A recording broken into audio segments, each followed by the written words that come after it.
afternoon. I'm Steve Floiber. I'm the Wetland Monitoring Coordinator for the Minnesota DNR. Today I'm going to touch primarily on the Minnesota Wetland Status and Trends Monitoring Program, which is actually conducted in sort of two pieces in collaboration with the Minnesota Pollution Control Agency. I'm responsible for assessing wetland quantity trends, and my colleague over there, Mark Ernest, will be talking about wetland condition or wetland quality components of the Status and Trends program. But actually, I'm going to start with a slight diversion, actually, which is a closely related program. We're going to talk a little bit about the National Wetland Inventory, which is a complete census of all the wetlands in the state that we do from aerial photography and remote sensing. This has been going on since 2008. It is largely funded through the Environmental Natural Resources Trust Fund. And this is the first statewide update in about 30 years. So it's we're kind of due. So that's one of the questions that first comes up is why do you need to update the NWI data? So this slide here actually shows an old, actually not that old, but it's kind of old, 1991 black and white aerial photo. And the yellow lines on there are from the original National Wetland Inventory. This actually isn't that far away from here location-wise. It's only just about 10 minutes down the road. This is what it looks like now. So obviously a lot of things have changed. And those lines aren't necessarily, they may not have actually been that super accurate to begin with, but they were a whole lot better before that happened. And so what we're doing now is we've actually completed now the first 13 counties of the update, starting with 13 counties in the Twin Cities metro area. And so we're tightening the line work up and updating it to the modern aerial imagery. So that's what we get. That data is actually already out there, available for public use. There's a download data site at the DNR Data Deli if you're a GIS user. If you're not a GIS user, there's a web application which I'll refer to a little bit later. I also have a limited number of handouts for people if they're interested in looking at additional wetland information. They actually provide some of the links that Mark might talk about as well. Question? So in that illustration, was the original outline mismeasured, or had those wetlands have been drained? We'll go back. That actually was largely, it's actually not too bad for looking at that 1991 photo. You can see there's actually been some changes here. There's a wet spot here. That was probably what was there in the original imagery. There has been some modifications even by 1991. So it was probably relatively accurate when it was for the original imagery, which was probably from the early 80s. So it was, in that case, it was probably mostly land change, but it varies from place to place in the state. In the northeastern part of Minnesota, in the Arrowhead region, that was one of the least accurate to begin with because they used an 80,000 foot, 1 to 80,000 scale black and white aerial photography to map wetlands in forested areas, which is very, very difficult. So it depends. But this one, I think, was largely just because land cover has changed and drainage, filling. So here's a little bit, just a quick snapshot of kind of a little bit of our process here. We start out with aerial photography, but we're also using the light detecting and ranging, the LiDAR data, which is a high-resolution elevation data set. We're using soils data from the NRCS data and other ancillary data sets. And then what we start out with is we have a computer processing algorithm that goes through and sort of automatically generates some initial line work. But we have photo interpreters go through that and they clean up that line work and then they put wetland classification. They actually classify all the wetlands on there. So that's a little bit, very tiny flavor of what the process is like. So it's a little bit of computer processing, a little bit of photo interpretation, kind of blending those things to create a whole new update based on modern data. So where are we at with this right now? We actually have been going out and collecting spring leaf-off imagery for all of this. It's all half-meter resolution, or we actually have partners that buy up to 1 foot resolution imagery. We're about 80% done with that. Everything that's in color on the state right here has actually been acquired, and that's all publicly available too. The spots in white are actually to be flown this spring if we ever have spring. And this is where we're at with the mapping. The stuff that's in blue is already done. I said it's a 13 county metro area here. We had a little pilot area up in Koochiching County.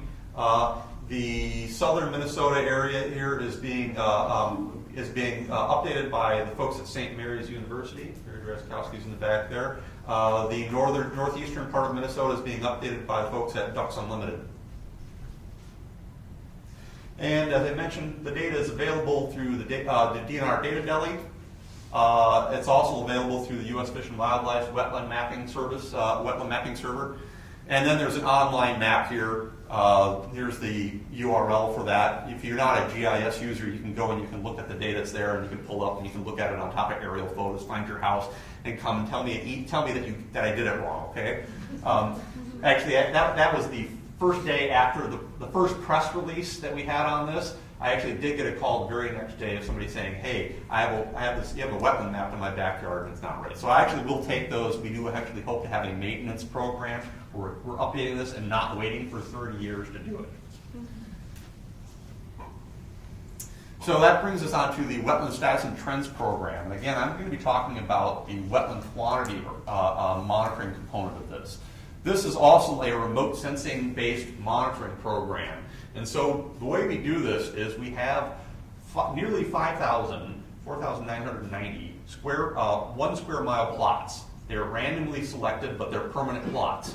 We split them up into about 3 different panels. That's what the different colors are. There's actually a 4th panel. It's an annual panel, but I won't get into that detail.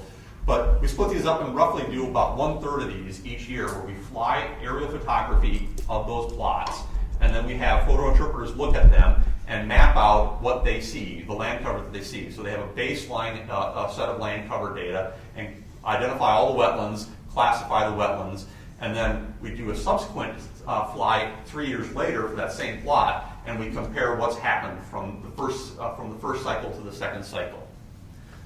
And so this here, that looks like a kind of a funny little stippled diagram of Minnesota. That's actually all of our plots. There's a lot of plots. So it's a pretty big sample. And as I mentioned, this is done using aerial photo interpretation. Let me back up. Aerial photo interpretation. The photo interpreters take the imagery. They use a stereoscope to actually look at the data in stereo, so they can see it in 3D. They delineate what they saw on the land cover. They classify it, and then they have a series of quality control steps. It's reviewed by a second interpreter, and they go out in the field and they do some follow-up checks in the field and make sure that they're doing everything correctly. And I just want to point out that our field verification shows that we're getting about 94% accuracy for separating wetlands from uplands, which I think is pretty good. And our wetland classification accuracy, that is our ability to separate one wetland type from a different wetland type, is at about 89%. And as I mentioned, and many of you probably are aware of, there's a wide variety of wetlands. A lot of people, when they hear wetland, they think the classic marsh. It's cattails. It's with maybe some water, some open water with some lily pads in there, something like that. But there's a very wide range of wetlands in Minnesota. There's a wide range of wetlands everywhere that we deal with. Minnesota is no exception. And we have these broken up into different classes that allows us to sort of track what's happening at different wetland types, and are there changes between types. So these are the simple classes. We have emergent. This would be sort of more of your traditional marsh, cattail marsh. It also has this portion of what we would call an unconsolidated bottom. It looks like an open water wetland. There may be submerged vegetation there, but we can't necessarily see it all the time. So that's our what we call an unconsolidated bottom. If we can see vegetation from the aerial photo, that's like a floating leaf vegetation. Lily pad would be a classic example of that. That's an aquatic bed. We have shrub wetlands, so you might have a willow swamp or an alder swamp or something like that. Forested wetlands, if you're at all familiar with northern Minnesota, lots and lots of forested wetlands in Minnesota. Tamarack, black spruce, all sorts of different wetlands, forested wetlands there. We also have floodplain forested wetlands along the river, in the river valleys here that you might be familiar with. And we have this little odd character here of the cultivated wetland. This is a wetland where it still has the hydrology and the hydric soils, but it may no longer have the vegetation. So by looking at the aerial photos, if we can see these distinct, if it's wet in the spring, there's still water sitting there in the spring, and we see that signature sort of carry through a number of summer images, then we're actually mapping these as being, we're calling them cultivated wetlands. We want to keep track of those too because those have some important policy implications. And then we have a deep water habitat class as well. So our baseline results here are shown in this graph. And I always use this line, so there's a number of people who have probably heard this line before because they've been in this presentation, which is, we often hear that we're the land of 10,000 lakes, but here's our lakes over here. We have lakes and ponds, these are deep water habitats, 2.6 million acres. We're really the land of 4.4 million acres of forested wetlands. We have a larger surface area of forested wetlands than all of the open water, the deep water habitats. So this is really the most common type of wetland, and again, if you're at all familiar with sort of St. Louis County, Cook County, Itasca, Couchiching, it's really actually the challenge up there almost is to find the upland. Whereas it's a very different story in different parts of the state. If you go out toward more south and west, it's a very different story altogether. So here's that cultivated wetland that's pretty small, aquatic bed, that's pretty small compared to these. So most of these things are really in sort of that classic, the forested wetlands, the emergence, scrub shrubs, and the other ones are much smaller by comparison. So that's the baseline, and again, sort of sum that all up statewide, our baseline says we have about 10.6 million acres of wetland in the state. If we add in deep water habitat, that's 13.2 million. So then it moves us on, so that's the baseline. It moves us on to sort of the change detection.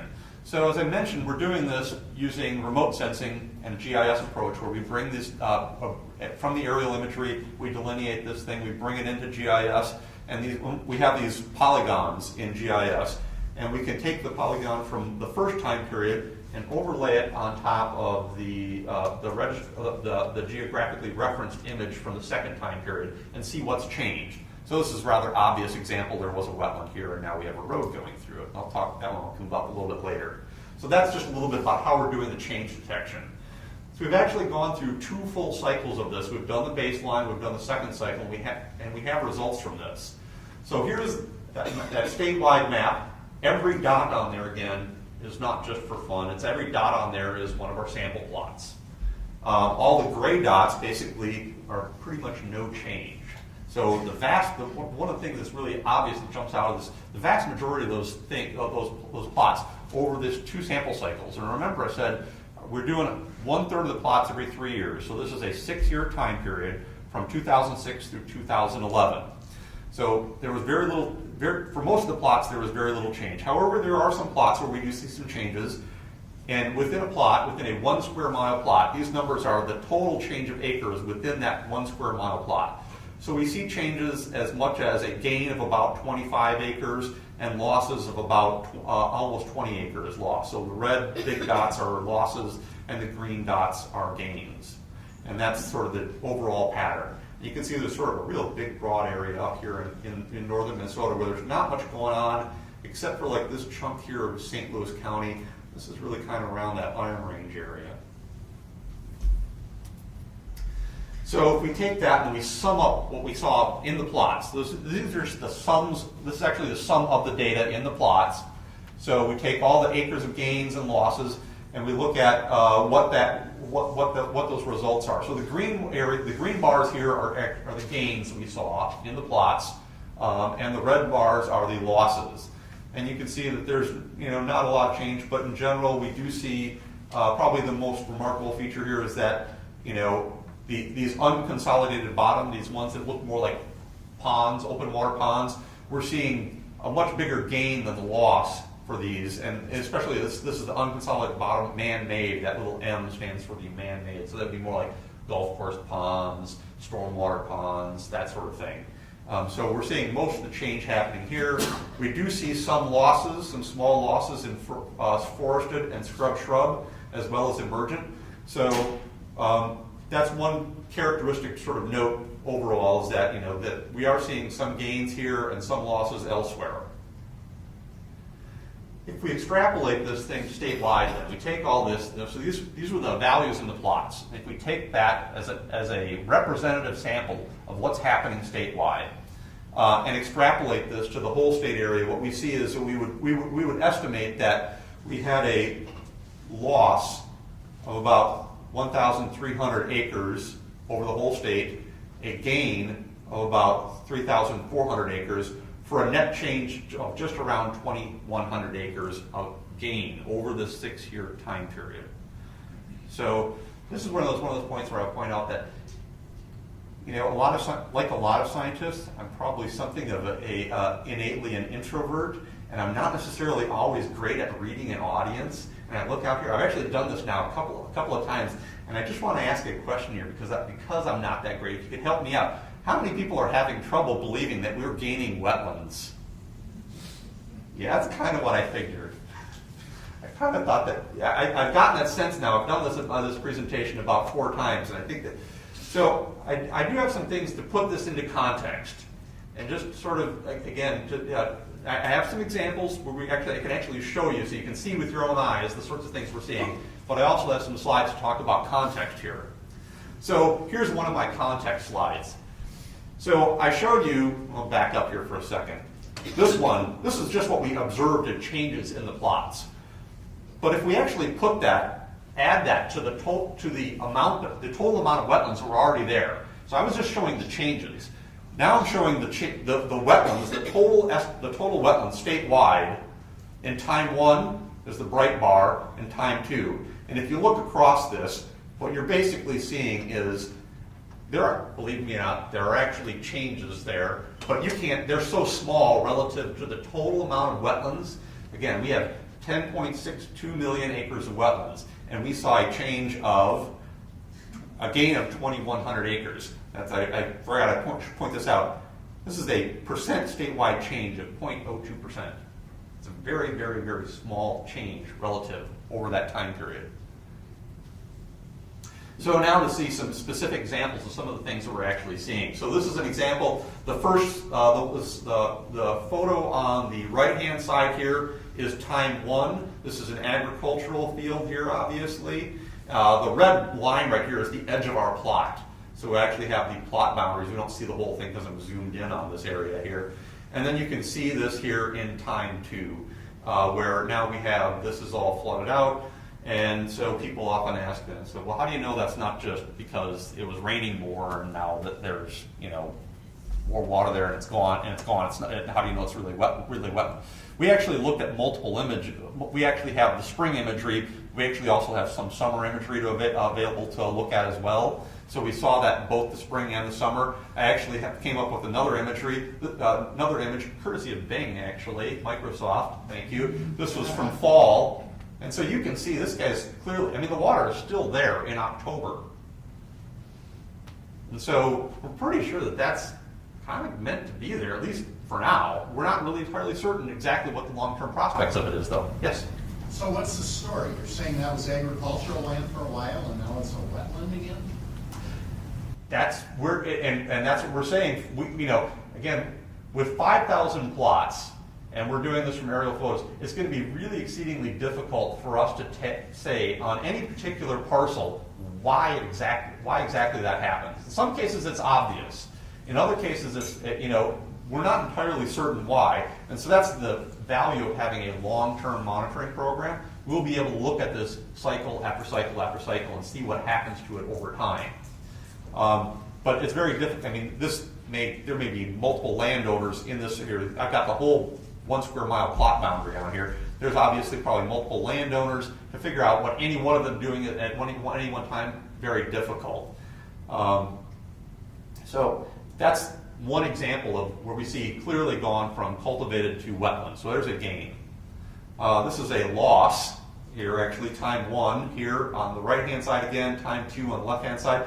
We can see that this actually has been an impacted field. Obviously, there's been somebody in there doing work. There's a drainage ditch in there. This is probably reed canary grass residuals, we might guess, looking at the photo signature. So it was a heavily impacted wetland. Part of the reason why I'm showing it is this is one of the biggest losses we actually saw. This one loss right here is about 20 acres of loss. And we're calling it a loss because the wetland vegetation is gone, but we see also no sign of the hydrology. So this is pretty dry here in the spring, and if I showed the summer image, it would just be wall-to-wall corn, and you would not see any indication that there was a wetland at all if I were showing the summer image there. So again, this is just to give you a flavor of some of the things that we're seeing when we're doing our monitoring program. And this is that forested wetland again. This is up against St. Louis County, north of the it's in the Iron Range area. This actually happens to be Highway 53. This is a black spruce bog here. These tightly packed crowns of spruce trees. And what happened, obviously, is that there's a road improvement project here, road expansion, where they went from a undivided highway to a divided, and they also moved it west here, and it went through the middle of that wetland. Now, one thing actually also that comes up here is that this was very likely mitigated someplace else, so that we have an established wetland permitting and regulation system in Minnesota. There's multiple agencies that are involved in this. This probably undoubtedly was mitigated somewhere else. So the idea is in our monitoring program, we're not specifically tracking each and every loss and pairing it with its mitigation. We're saying is that we have 5,000 random plots it's about 1/17 of the whole state that's in our monitoring program. And so we're saying we have a big enough sample size that we think that the losses we see should be balanced out by the gains. However, there is in the statewide strategy program an intention to follow up with another additional project which would create an online tracking system to track permitted gains and losses. Thank you. So, summarizing what we saw here so far from the wetland stats and trends. So what we see is we're seeing a slight gain. The gains are slightly outpacing losses, but really when we express it as a percentage of the overall wetland population in the state, it's a very, very small change. We're also pointing out that it's important to note that there are some concerns potentially about that the types of wetlands that we're gaining aren't the same types of wetlands that we're losing. What you saw is we're gaining a lot of those unconsolidated bottom, what appear to be unvegetated, and a lot of them are clearly man-made ponds. And some of the things that we're losing are forested, scrub, shrub, and emergent. So they may not be replacing completely well, they're undoubtedly not replacing completely in kind the wetland functions. And Mark can talk maybe a little bit more about that because he's talking really more about wetland condition, wetland quality. The other thing to point out is that when we see a clear reason for why the wetland was changed, like that road that went through the wetland, we're actually flagging those things and saying that this is a direct cause. We're not expecting that wetland to come back. But there's lots of others that are sort of what we're calling indirect, where we don't know. We see a change, but we don't know actually what precipitated that change. And so the permanence of some of these gains, they may not necessarily be completely permanent. So again, that's why we need to have an ongoing long-term monitoring program to see what happens over time with some of these wetlands. And then just the last note is that for this 6-year time period, again, 2006 through 2011, almost all the changes that we saw happened in rural areas. Very little happened in urban areas. And right now, I think the prevailing hypothesis on that was that we hit, right in the middle of those two time periods, right smack dab in the middle, we hit one of the biggest economic downturns that we've had in a couple of generations, really. So it may be that changes, that in future cycles we'll see something a little bit different. So that goes right into what my stockbroker always tells me, which is past performance is no guarantee of future gain, or past results are no guarantee of future performance, right? So this is what happened here, and mark this scale here is really truncated. I'm not starting at 0. It's 10.58 million to 10.66 million. So we went from here, right, at time 1 to right here. We don't know what's going to happen, right? That's why we have to have an ongoing program. It could be that we'll continue to see slight gains. It could be that we'll see a loss next time. It could be that it'll bounce around. We just really don't know. So again, that's just highlighting the fact that this is just one sample cycle or two sample cycles on a long-term monitoring program. It's also important to recognize that we're not starting from zero impact. We know that we have a lot more wetlands here to begin with. And one of the best references that I could find on there is this Anderson and Craig report from the University of Minnesota. Suggests that in 1860 we had about 18.4 million acres of wetlands. Now we have 10.6 million acres of wetlands. So there was obviously a pretty big drop. So we're not starting from zero. So that's my context. The report is online. Like I said, if you're interested, I'll leave these out here. There's links to all the URLs to the reports and to the web map application. Help yourself. Feel free to help yourself. And if we have a minute or two for questions. Yeah, if I have a couple of questions, it'd sure be welcome. Mark can come on up in the meantime. Yeah. In addition to the what I would call reconstructed wetlands replacements, there's another group of wetlands that are banked where there's money set aside for creation. Was that figured in the dollars for acres that's banked? I don't really know what that number is. I was just curious if it was in your metric. No, it doesn't go into this. Again, this is strictly, we're trying to take a statistical and scientific approach where we're taking a random sample and monitoring it in a sort of a pairwise comparison. So it's really taking sort of that scientific approach, not necessarily accounting for that. That would be really more addressed in what I talked about, having an online system that would allow us to track permitted losses, required mitigation, as well as voluntary restorations. Any place that oftentimes, there's money involved in that, so we could probably have some sort of a requirement actually to have people track those things.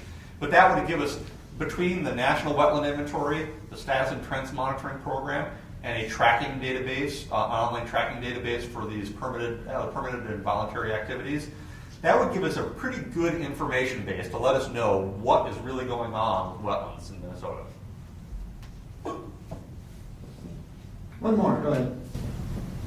When you discover needs and losses in particular watershed districts, do you communicate those to the board of managers of those districts automatically?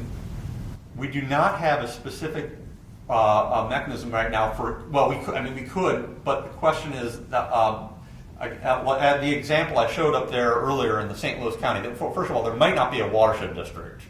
There is certainly probably an LGU that administers the Wetland Conservation Act, but just because we're seeing a loss there does not mean it was, a violation. It's very likely that was a road that big, project that big would not, undoubtedly, hard to imagine how that would slip through the cracks and not be mitigated someplace else. So just because we're seeing a loss does not necessarily mean it's a violation. Our data are published. It's out there, and so that's how. Did I answer your question? Discovery.